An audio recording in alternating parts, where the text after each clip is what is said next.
Hello and welcome to this short lecture on the period in American history that we refer to as the Reconstruction era And we've got we really could talk about this for an entire course, this topic, but the way that History D is going to work is that you're going to focus more on the 20th century struggle for African American civil and political rights and economic rights.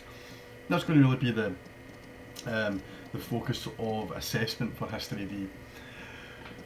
But to truly understand the nature of why there is a civil rights movement, why there is a black power movement in the 1950s, 60s and 70s, we have to trace back the nature of African American history in terms of its relationship to how the Civil War ends. So really this class is about how the Civil War ends for African Americans, i.e. slaves, initially being freed and becoming citizens of the United States, and then the struggle that will take place in the immediate aftermath of the Civil War for blacks to hold on to these rights that have been given to them.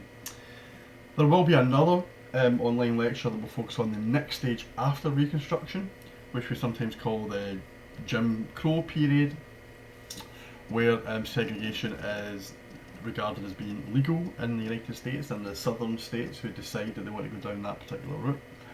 And that will take you through until roughly the 1950s, and then we start to look at the civil rights movement. That's not to say that during the Reconstruction period and during this kind of 60 or 70 year period of Jim Crow segregation, that's not to say that there weren't individuals and groups, organisations who did fight against segregation, because there are examples, and we will study some examples. We will look at some individuals who do challenge the racist system in the South.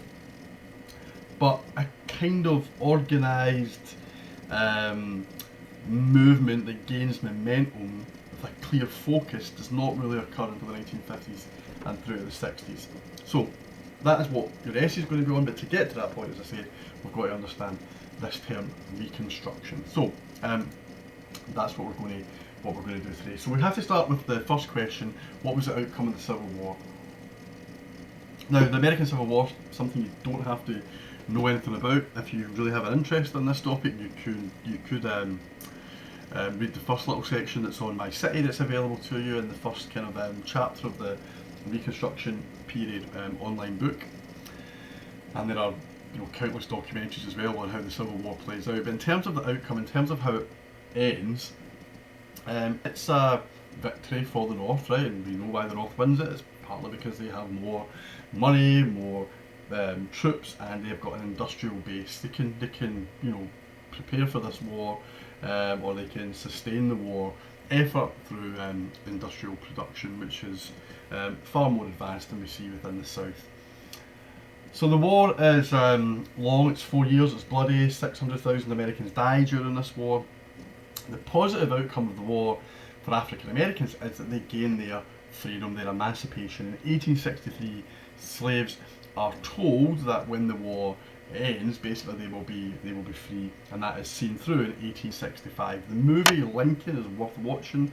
It's an interesting movie up until a point. It's a really good movie up until a point, but you do get this sense that African Americans are being freed by, to some extent, Lincoln, but also by radical Republicans who are in the Senate, such as Theodis Stevens. And these were sincere men, right? Stevens and Charles Sumner, who you know a little bit about from the Bleeding Sumner example when you looked at the origins of the Civil War.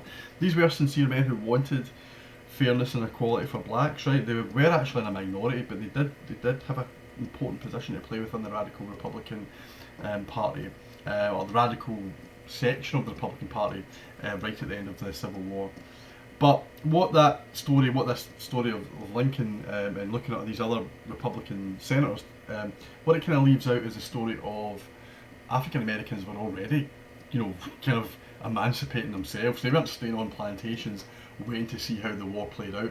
They were following the Union armies as the Union armies marched through the South, and as the Union army started to destroy towns throughout the South. So there was no going back. right? Slaves to some extent emancipate themselves. So that's the story of what happens immediately after the war. 1865, slaves are freed, and we call this the passing of the 13th Amendment. So the 13th Amendment liberates slaves, and we now refer to them as freedmen.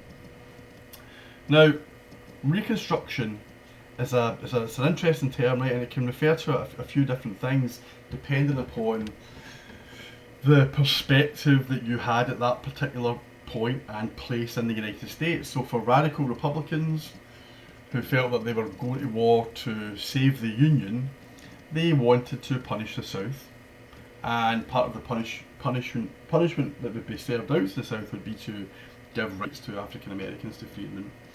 For Lincoln, it wasn't so much about punishment, it was merely about saving the Union, and he didn't want to upset the South too much, he just wanted them back in. And then you've got the Southern interpretation of what Reconstruction would be and what they really want. Eventually the term Reconstruction and the South will be altered towards redemption. What they want is really just a return to the way things were prior to the war beginning. It's quite difficult for some southern states to accept that slavery is going to be abolished, because when the Confederate States were established right at the start of the Civil War, 1861, they enshrined slavery within their constitution. It's a major issue for them now that they have to accept, if they want to come back into the Union, these states have to accept that slavery has now been abolished. Now you might think, why would these ex-slave states want back in the Union? They wanted to leave, and that's what led to war, right? Their secession led to war. Well, they've no choice really but to come back into the Union, because until they do agree to the 13th Amendment, they will remain under military occupation, if you like, from northern armies, or from the Union Army. Why would Reconstruction be so difficult? Well, therefore, because there's all these different views, competing interests as to what the reconstruction of the nation should be after the war. But the reconstruction of the nation could actually just be the reconstruction of the South. In fact, when we look at this idea of Reconstruction, we are predominantly focusing on the southern states. So, lots of competing groups who are going to have a different interpretation of what the new America should look like post-Civil War. The country, as I said, had been greatly affected by the war. A lot of resentment and retaliation, violence in the aftermath of the Civil War because of the deaths, because of the nature of the actions and acts that were carried out during the war. I mean, we're talking here about a civil war, and it's a civil war that has basically been around this question of race. And when that group, African Americans, are then emancipated, there's going to be real resentment in the South towards us. All of a sudden, black people are now their equal, right? Or at least in law, they're equal. So there was a lot of hatred, as you know, before the Civil War. The Civil War just adds to that hatred and division and hostility. Lincoln was a moderate in some respects, right? I mean, I'm sure he was sincere in terms of his views of ultimately what he would like America to be, and that would be a country that would accept black people as equals, even if he wasn't saying that before the Civil War. And Lincoln probably was going down the route where he could have been persuaded to not just give black people same rights, civil rights as white people, but also possibly the vote as well. But we'll never know, because he's assassinated by John Wilkes Booth. Southerners blame Lincoln obviously for what has happened to their section, or their confederacy, their country. So when Lincoln is assassinated, he's replaced by Andrew Johnson, who is one of these kind of infamous American presidents who falls into the category of being impeached. Not successfully impeached, right? And we know that there has yet to be a successful impeachment, but he was impeached. And Johnson is no friend of the slave owner, but he's no friend of African Americans either. So he is he's the individual who's going to have problems, or going to maybe make and create problems in the aftermath of the Civil War when he replaces Abraham Lincoln because of Lincoln's death. We also have African American aspirations, and therefore how would these be met in the post Civil War period? Could they be met? if African Americans have aspirations, well, would these aspirations come into conflict with the views of white Southerners or the aspirations of white Southerners? And as all of these kind of issues are on going, we also have just the kind of desire and requirement to rebuild the South. It has been destroyed. Many places have been destroyed. Atlanta, for example, is destroyed by Union troops. There has to be some type of economic transformation and rejuvenation of the South as a consequence of the way the war turns out and the destruction that takes place during the war, because most of the fighting takes place in the kind of middle states, which are still southern states, and then eventually in the deeper south. And obviously slavery is no longer an economic system, so how is the South going to kind of alter how she goes about, or how plantation owners go about engaging in business transactions? Who are they going to employ? Well, they're going to probably employ ex-slaves. How are they going to treat these ex-slaves? As employers and labourers, and not as their property. So these are the problems, and I could probably add many others to it. But the focus of history D is African American history, so that's really what I want you to think about. You know, what were the experiences of black people, the freedmen and freedwomen. Let's just touch a little bit more on these competing interests, right? And I've kind of listed them here. So in terms of who's going to make the decisions, who's really going to have the upper hand in determining what Reconstruction should be, well, there's going to be conflict, hostility. There's going to be definitely a sense of the North thinking that they've got the upper hand because they've won the war, they've got the moral right in their view to impose upon the South a new type of Southern society. But the South are not going to sit back and accept this, right? So here is a kind of sectional conflict that existed before the war, it's still going to exist after the war, and is, you know, largely a conflict between northern radical white Republicans and southern, you know, anti-civil rights Democrats. And that, you know, black people again are in the middle of all this, right? They are being used to some extent. Then you've got another area of conflict, which is the president and Congress. And that's because Congress is controlled by radical Republicans, and once Lincoln has been assassinated, Johnson does not like these radical Republicans, right? He thinks that they are do-gooders, he thinks that they are too sanctimonious, and he doesn't agree with their ultimate principles, which are not all of Congress, but large segments of the Republican Party. Their morals or their values are that blacks should have the same rights as whites. It's a remarkable period in American history, but we've got just a small snapshot of 10 years where the Congress was more progressive than the American Congress that we have today, or maybe for many other periods of American history. A real opportunity goes missing here, because here we had radical white Republicans in the North who had a clear vision of how they could improve, maybe over the long term anyway, race relations in America. Then, as I mentioned, you've got Republicans and Democrats who are competing with each other, but again, that's kind of a north-south divide, and then you've got blacks and whites, and that tends to be more so in the, well, it's definitely more so in the South. Whites still have the upper hand in the South, right? They're still the majority, they still have economic power, they still have social status. So the idea that, you know, black people being freed all of a sudden are equals to whites is a nonsense. And you know that even to this day in the United States, that African Americans are still affected by 400 years of slavery. The position, the social and economic position that they find themselves in today is a legacy of slavery. And sometimes it's important to remember that. But it's also something we'll explore, right, because there's progress, right? There's progress that African Americans fight for throughout the 20th century, and they continue to do so in the 21st century. Okay, let's get to the course of Reconstruction. Now, on My City there is a lot of detail, right? You don't have to worry about it that much, right, because we're only interested in context.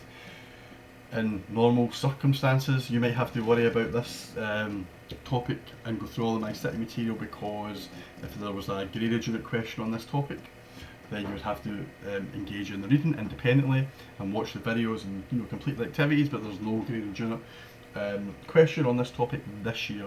So this is just context for what's coming next, which is the Jim Crow era, and then the Jim Crow era is context for what you're going to be assessed on. Okay. So the course of Reconstruction, the time frame roughly 1865 to 1877. 1877 is often seen as being the end of the Reconstruction era. 1865 is obviously the starting off point because that's when the Civil War concludes. This little diagram gives us a little idea of the kind of highs and lows of the Reconstruction period, which ultimately ends with a low. So sometimes the question that I would often phrase to students is, was the Reconstruction era a failure for African Americans? And the answer to that question is partly yes and partly no, because there's a very famous African American writer of the kind of late 19th, early 20th century called W.E.B. Du Bois.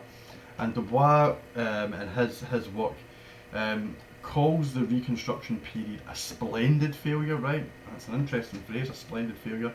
What does he mean by that? Well, he says, yes, there are lows, right? We can see the lows on this little diagram, but he says the highs remain with African Americans. The gains that they make at these 2 points here, this point 1865 and these points, this kind of decade-long 1867 to 1877 period, these highs set in place legislation that is carved out and enshrined within American law or within American society. Now, it'll take another 100 years of fighting to get these things, and you might even say this fight still continues, but the splendid element of it remains. So it's a splendid failure, but that's not the end of the story, because the positive elements will give African Americans in the South something to focus on and something to aspire to in future years and for the kind of next and kind of up and coming generations. So very quickly, right, I'm just run through this little course of Reconstruction, right. High point, obviously, emancipation. Slaves benefit from this. To what extent do they benefit? Well, there's a lot of, apart from also being free, there's a lot of good examples of how initially anyway slaves are given some opportunities to maintain themselves through self-sufficient means. There was, from the Republican government, right, which is now controlled by Johnson, but from Congress anyway, and from the American military, from General Sherman, there was this desire to give free slaves 40 acres of land and a mule, right? And this land would obviously be land taken from Southerners who had rebelled against the United States when they seceded, and the land was now going to be given to slaves, or ex-slaves, freedmen. Now that is a point that would not necessarily be accepted by all Americans. So for example, if you think about American kind of core American values, is that private property is sacrilege, and therefore you can't just give it away to people, because if you have that viewpoint, then where does that leave other property owners in the North in the future? If there's a viewpoint that a position that you think that you can just give land and territory away. So some people are kind of uncomfortable with this idea of just giving free land, if you like, to slaves or ex-slaves. There's a really good example, right, and you can see this in a documentary that's on My City, of a place called St. Catherine's Island, which is in the kind of Georgia area. It's a place called basically the Georgia Sea Islands. And there was an African American kind of leader, if you like, local leader called Tunis Campbell, who set up a self-sufficient black community in this part of the USA, and he had a constitution for it. He believed this was a place where all black people could live together in harmony, and he set up a Congress, a Supreme Court, a militia. He made basically the idea was for a kind of agricultural based society to develop in St. Catherine's Island. So being granted land was a positive step forward. If this had been maintained, then who knows what the future would have been for African Americans. The history of the 20th century could have been very different if that example had been spread across the South. But it doesn't last, because President Johnson says you can't give away land. So a lot of these experiments come to an end quite quickly. And not only do they come to an end quite quickly, as soon as Johnson as president starts to issue kind of executive orders, if you like, not always official executive orders, but he just gives this sense of this is the direction the country should be going. White Southerners take advantage of that. They take heed of what Johnson says, and we then get at this low point in 1866, which is what we call the Black Codes, and the Black Codes are almost a return to slavery. So without the kind of real support from the kind of president, then there's the opportunity that black people could lose that ultimate gain of being free, because the Black Codes basically meant that black people had to follow quite harsh and kind of regulated rules and regulations that could be imposed upon them by different states.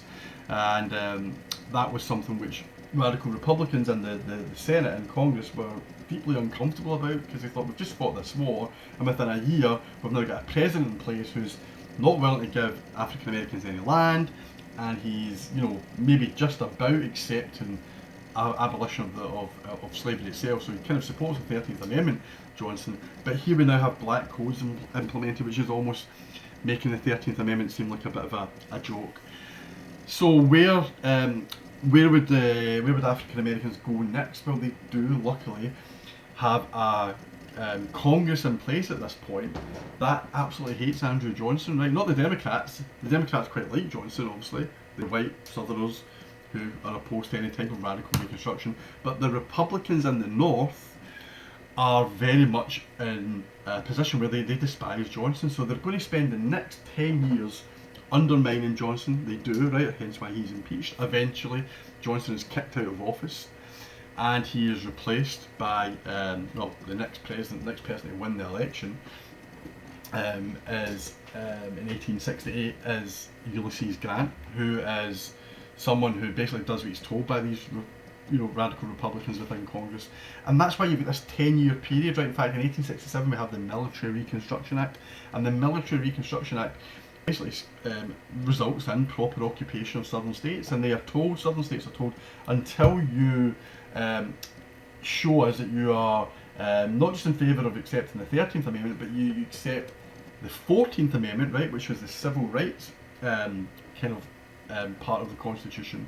Until you accept that, i.e. equality and freedom for all African Americans and the same rights as white people, right? It doesn't necessarily express itself in that way, but ultimately that's what it means. Until southern states accept that, then they cannot come back into the Union. And then additionally in 1870 we then get the Voting Rights Act passed.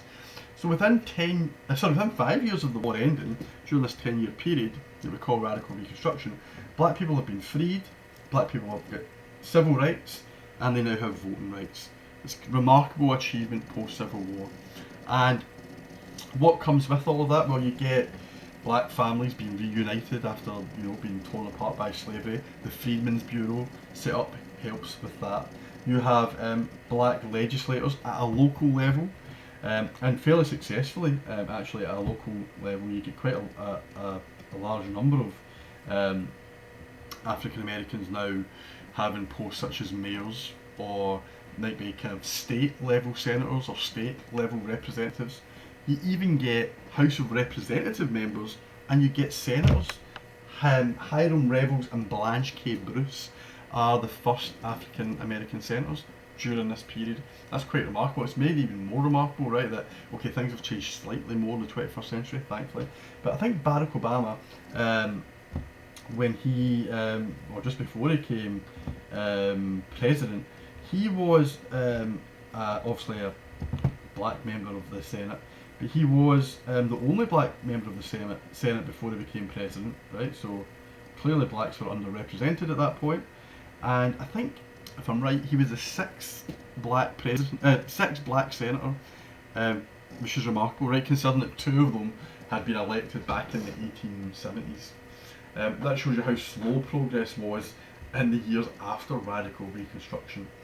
Also during the radical Reconstruction era, African Americans do start to see some improvements in their relationships with their former plantation owners. And I say improvements, I mean economic improvements. There is what we call sharecropping. Sharecropping didn't necessarily always benefit African Americans, but the principle of it should have benefited them, i.e. they would work on a piece of land and they would get a share of the crop. So there was a little bit of progress in that respect, but ultimately economically there's not necessarily progress made during this era. But there is protection for, or at least appear anyway, protection before the law for African Americans in the South during this point.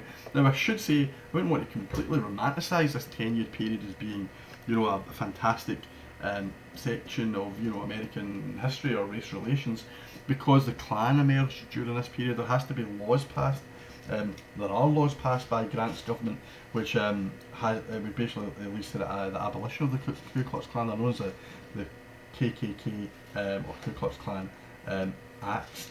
and you've got violence and intimidation imposed upon black people in the South throughout this period.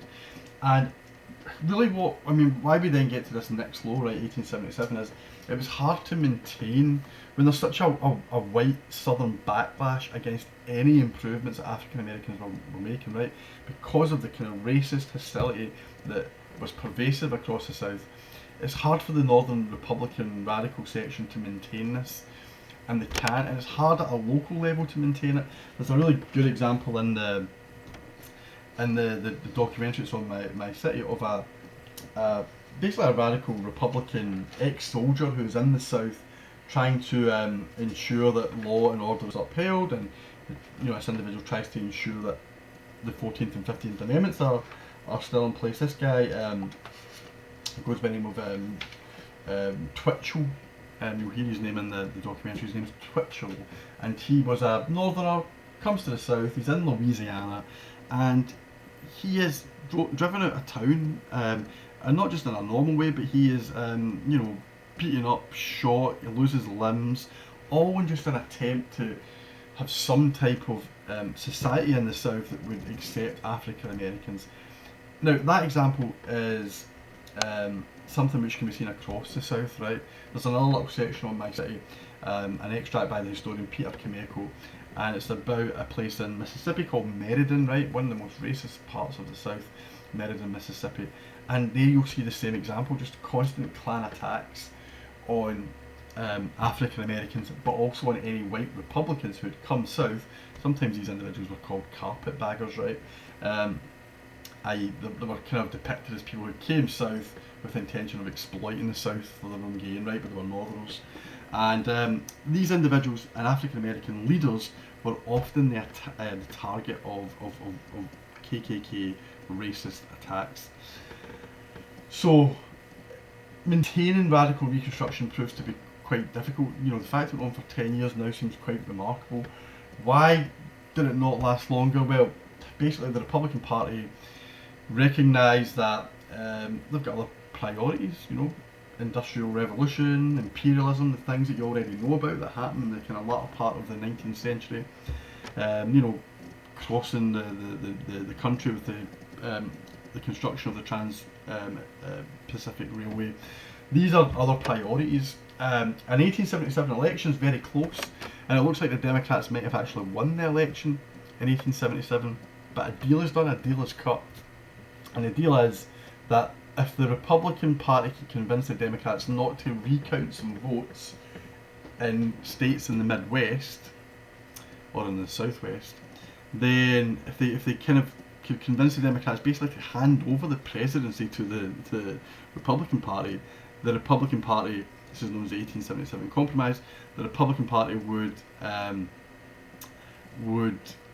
basically remove troops from the South and bring an end to radical Reconstruction within the South. So the two politicians, Rutherford B. Hayes was the candidate for the Republican Party, Samuel Tilden was the Democrat candidate. Tilden loses the election, Hayes wins it, but the South now belongs to Democrats. And what that really means, right, I know this might not tie in with how the political parties sit today, but the Democrats were a white supremacist party basically in the 1870s, 80s, 90s. In fact, there's an argument, at least in the South, that this was the case right up until the 60s, right? In the North, things are a bit different because, as you know, the Democrats often won votes from Irish Catholic voters.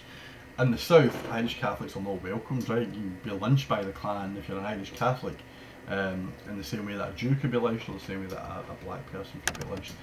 So the Democrat Party are kind of contradictory in terms of their position to certain groups. The 1877 Compromise will eventually conclude, I guess, the period that we call Reconstruction. Reconstruction, therefore, ends up being white redemption, so it's good for the South. It takes, over 10 years, but they've struggled and they believe they've won their section of the country back. And it's bad news for African Americans. They're big losers in the long term from Reconstruction. And then what follows the 1877 Compromise is legal segregation. and this is what we call the Jim Crow period, but we'll look at this in a future lesson. There is so much more that we could talk about regarding the Reconstruction era, but all you have to know is as follows: two pieces of legislation, or two amendments to the Constitution, are really significant, right? Let's ignore the 13th Amendment, right, because slavery had been abolished, was kind of accepted eventually by all southern states, kind of. Although I'm pretty sure Alabama doesn't ratify this until the 1990s, right? But the 14th Amendment, the 15th Amendment, they are ignored, right, because of the legal segregation that comes from 1896 onwards. But the Jim Crow era, right, which you could say actually starts from 1877 right through until 1964, right? That era, long period, right, actually close to 100 years, still gives, even though it's a horrendous period with segregation and violence and lynchings and disenfranchisement, all of these things, there's still hope because the 14th and 15th Amendments have been passed, right? Black people in America have constitutional rights, but the constitutional rights are being either ignored by Southerners, or this 1896 case that we're going to look at in a future class when we look at the Jim Crow period. 1896 Supreme Court ruling allows Southern states to kind of circumvent the Constitution in a way that we call the separate but equal ruling, which we will come to. So, in the short term, things look pretty grim post 1877, and things remain grim, and it's only until the 60s and 70s, or maybe you could argue the 50s, right, because we have the Montgomery bus boycott in the 50s and the Brown versus Board of Education case in the 50s, but things remain grim until the real fight begins. You might argue things still seem quite grim for African Americans to this day because of all of the prejudice and discrimination that they still experience. There was this 10-year period, 1867 to 1877, where there was a real sense of hope. So, because of the nature of assessment, you don't have to know this period inside out, but it might be something you're interested in, and all the information that you need is on my site. Thank you.